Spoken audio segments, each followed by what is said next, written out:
حیات بلوچ اور ملک دشمنی۔ پچھلے 3-4 روز سے پیغامات کا ایک نہ رکنے والا سلسلہ ہے کہ حیات بلوچ کے قتل پر بات کریں۔ ٹویٹر پر کچھ لکھوں تو کوئی نیچے آ کر اس نوجوان کی تصویر لگا جاتا ہے، کہیں کوئی غزل کوئی شعر پوسٹ کروں تو نیچے کوئی حیات بلوچ کا نوحہ لکھ ڈالتا ہے۔ میں 2-3 روز سے خاصا مصروف تو تھا، مگر ایسا نہیں ہے کہ میں حیات بلوچ کے لیے ایک ویلاگ نہیں کر سکتا تھا یا اس کے لیے کچھ وقت نہیں نکال سکتا تھا، بالکل نکال سکتا تھا۔ مگر سوال یہ ہے کہ حیات بلوچ کے قتل پر کیا بات کی جائے؟ میں کیا کہوں؟ مذمت کروں؟ وہ تو سبھی کر رہے ہیں۔ نوحہ پڑھوں؟ وہ تو اس نوجوان کی لاش پر ماتم کرتی اس کی باپ کی آنکھیں اور اس کی والدہ کی چیخیں کر چکی۔ اس مقتول کے لیے دعا کروں؟ مگر وہ تو اس کی ماں کی فضا میں بلند ہاتھ پہلے ہی خدا تک پہنچا چکے ہیں۔ انصاف کے لیے کہوں؟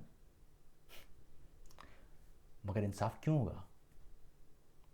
انصاف کیا پہلے ہوا ہے؟ اور جب سوشل میڈیا پر انصاف کے لیے چیخنا پڑے تو کیا ایسی سرزمین پر انصاف ہوتا ہے جو بغیر چیخے مل نہ پائے؟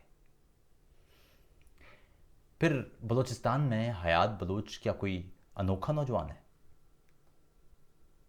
اس کی کوئی اچھی کوالٹی والی تصویر سامنے نہ آتی تو؟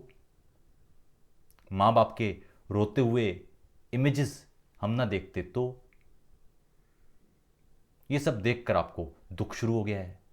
مگر کیا بلوچستان میں سیکیورٹی اہلکاروں کے ہاتھوں مارے جانے والا یہ کوئی پہلا بلوچ تھا یا یہ پہلا قتل تھا؟ وہاں لوگ غائب ہوتے ہیں تو ہمارے یہاں کہا جاتا ہے عسکری گروہ میں شامل ہو گئے ہوں۔ کوئی پکارتا ہے پاکستان سٹاک ایکسچینج کے باہر پڑے ہوئے ہوں گے، اٹھا لو۔ بے حسی کا یہ عالم ہے کہ بغیر سوچے سمجھے بیان دینا ہو اور اپنے ہی بھائیوں اور بہنوں پر ظلم پر ظالم کی آواز بن کر ظلم کا ساتھ دینا ہو تو باقی کیا رہ گیا؟ اس پر کیا بات کریں؟ کسی کو ماورائے عدالت قتل کیا جائے تو آواز آتی ہے کچھ کیا ہوگا تمہارا، ہمیں کوئی کیوں نہیں مارتا؟ ایسی صورت میں سانحے پر ماتم نہیں بلکہ ہر روز ایک نئے سانحے کا انتظار کرنا چاہیے۔ یہاں یہ جملے بولنے والے بہت ملیں گے کہ بندوق بردار بلوچوں کی طاقت ختم کرنے کے لیے ان کو کچل دینا چاہیے، مگر کوئی یہ آواز لگاتا ملے گا کہ یہ اسباب کیسے ختم ہوں گے جن کی وجہ سے لوگ بندوق اٹھا رہے ہیں؟ یہ جملے بازی کرنے والے درجنوں مل جائیں گے کہ بھارت فلاں علاقے میں مداخلت کر کے عسکریت پسندوں کو مدد کر رہا ہے یا ان کو تعاون مہیا کر رہا ہے یا عسکریت پسندی کو ہوا دے رہا ہے، مگر کوئی یہ آواز لگاتا نہیں ملے گا کہ اپنی صفوں میں موجود وہ چھید، وہ خلیج کیسے کم کی جائے کہ جس کا کوئی بھی بیرونی ملک یا کوئی بھی بیرونی طاقت فائدہ اٹھا سکتی ہے۔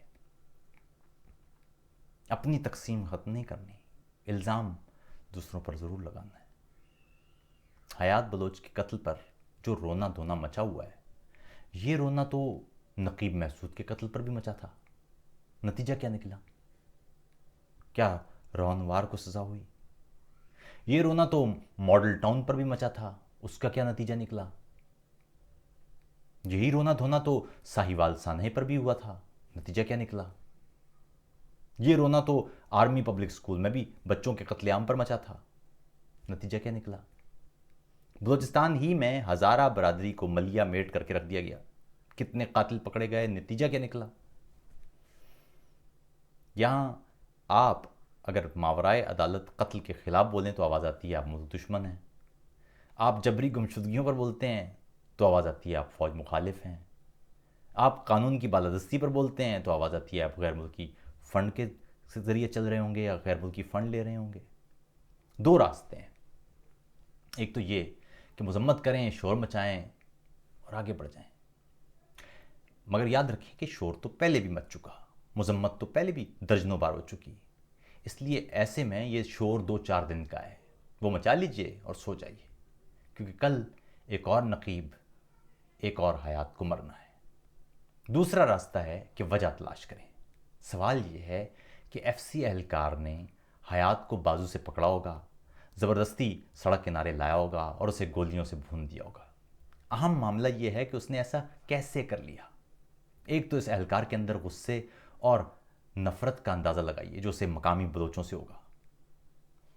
وہ ایک قریبی گھر میں گھسا ہے، ایک نوجوان کو پکڑتا ہے اور ماں باپ کے سامنے اس نوجوان کو گولیاں مار دیتا ہے۔ دوسری بات، اس اہلکار کو کتنا یقین ہوگا کہ اس سے پوچھنے والا کوئی نہیں ہوگا۔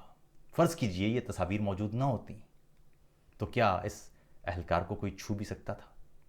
بلوچستان میں ایسے درجنوں قتل ہوئے ہیں، ہوتے ہوں گے، جن میں باپ اور یا ماں کے سامنے ان کا بچہ ذبح کیا جاتا ہوگا، قتل کیا جاتا ہوگا، ماں چیختی چلاتی رہ گئی ہوگی، اور ہم اور آپ جیسے مردہ ضمیر لوگ کچھ تو کیا ہوگا کہہ کر آگے بڑھ گئے ہوں گے۔ تیسرا یہ سوچئے کہ یہ اہلکار بھی تو انسان ہے۔ کیا کوئی انسان اس طرح کسی دوسرے انسان کو قتل کر سکتا ہے اتنی بے دردی سے؟ یہ اقدام فقط ایک مجرمانہ ذہنیت والا شخص کرے تو سمجھ میں آتا ہے، مگر جس شخص نے تحفظ کی وردی پہن رکھی ہو، کندھے پر ملک کا پرچم ہو اور ماتھے پر اس قسم کا مان ہو کہ وہ اپنے ملک کے قانون اور قوم کی حفاظت کرے گا، تو وہ کیسے یہ کام کر سکتا ہے؟ اور اگر کر سکتا ہے تو کسی مجرمانہ ذہنیت والے شخص سے کس طرح مختلف ہو سکتا ہے؟ چوتھا یہ پوچھئے، یہ سوچئے کہ قانون نافذ کرنے والے اداروں کا کام قانون نافذ کرنا ہے، قانون توڑنا نہیں ہے، مگر یہ قانون نافذ کرنے والے اداروں کے اہلکار ہی اگر قانون کا احترام چھوڑ دیں گے تو پھر اعتبار کوئی کس پر کرے گا؟ سیکیورٹی اداروں کا کام قانون توڑنے والوں کو حراست میں لینا، جرم کے شواہد جمع کرنا، ثبوت اکٹھے کرنا اور عدالت میں جرم ثابت کر کے ملزم کو سزا دلوانا ہے۔ یہ تو ہے، مگر قانون نافذ کرنے والوں والی بندوق سے قانون توڑتے ہوئے خود ہی مدعی اور خود ہی منصف بن کر فیصلہ بھی سنا دینا، تو پھر عدالتیں بند ہی کیوں نہ کر دی جائیں؟ عدالتوں کی ضرورت کیا بچی؟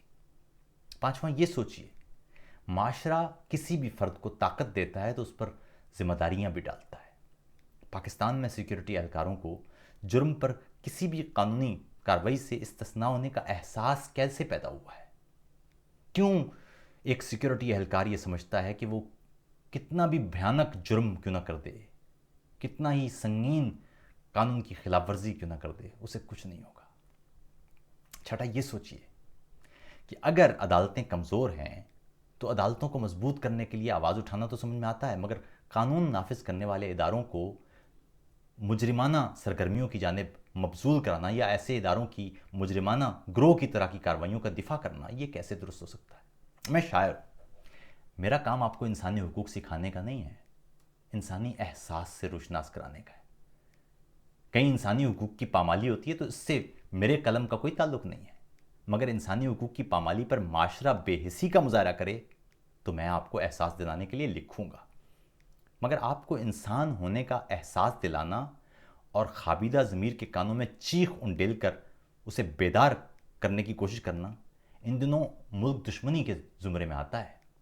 ابھی چند روز ہوئے ایک شخص نے یہاں فیس بک پر ہی لکھا کہ عاطف صاحب آپ ملک کے خلاف بولتے ہیں۔ میں نے لکھا صاحب یہ تو انتہائی سنجیدہ الزام ہے، آپ نے یقیناً ایسا کچھ ضرور پڑھا ہوگا جو آپ کی نگاہ میں پاکستان کے خلاف ہوگا، ایسا کون سا جملہ پڑھا؟ کافی دن تک اس کا کوئی جواب نہیں آیا، پھر وہاں لکھا ہو ملا آپ فوج کے خلاف بولتے ہیں۔ میں نے لکھا یہ صاحب یہ بھی بہت خوفناک الزام ہے، ایسا آپ کو کس جملے سے لگا؟ میں ہمیشہ پاکستان کی اداروں کی مضبوطی کی بات کرتا ہوں، اداروں کی بات کرتا ہوں، میں چاہتا ہوں کہ ادارے فعال ہوں۔ کوئی ایک جملہ جو فوج یا کسی بھی دوسرے ادارے کے خلاف ہو وہ بتائیے تو صحیح تاکہ اصلاح ہو۔ جواب آیا آپ کہتے ہیں فوج دستور کے نیچے کام کرے۔ یہ بات یعنی اس شخص کی نظر میں فوج مخالف تھی، یا پاکستان میں دستور کا راج اس شخص کی نظر میں وطن مخالف تھا، وطن دشمنی تھا۔ اس جواب کے بعد میں اب تک خاموش ہوں کہ اس کا جواب لکھوں کیا، سوائے اس کے کہ اگر فوج یا سیکیورٹی ادارے دستور اور قانون کو ہی نہیں مانیں گے یا دیے ہوئے قانونی دائرے ہی کا احترام نہیں کریں گے تو ان میں یا کسی مجرمانہ گروہ میں فرق کیسے کیا جائے گا؟ طالبان ان کے شریعت کے نفاذ کے مطالبے، اس پر تو لڑائی نہیں تھی. بہت ساری سیاسی جماعتیں ہیں جو یہ مطالبہ کرتی ہیں، وہ پاکستان میں انتخابات بھی لڑتی ہیں. بنیادی مسئلہ تو یہ تھا کہ وہ ملک کے دستور کو ماننے کو تیار نہیں تھے. وہ بندوق کے زور پر اپنا ایجنڈا پوری قوم پر نافذ کرنا چاہتے تھے. یہ تھا مسئلہ. اگر طالبان میں یا ملک کے کسی ادارے میں فرق کرنا مشکل ہو جائے تو پھر باقی کیا بچے گا؟ بس جس روز ادارے قانون کے نیچے کام کرنے لگیں گے، جس روز ملک میں قانون کی بالادستی ہوگی، اس روز نہ نقیب محسود کا قتل ہوگا اور نہ حیات بلوچ اس طرح اپنے ماں باپ کے سامنے قتل کیا جائے گا. یہ ہے مدعا. یہ سمجھ لیجئے تو بہتری ہے. جتنا جلدی سمجھ لیں گے اتنا جلدی بہتری ہو جائے گی. شکریہ.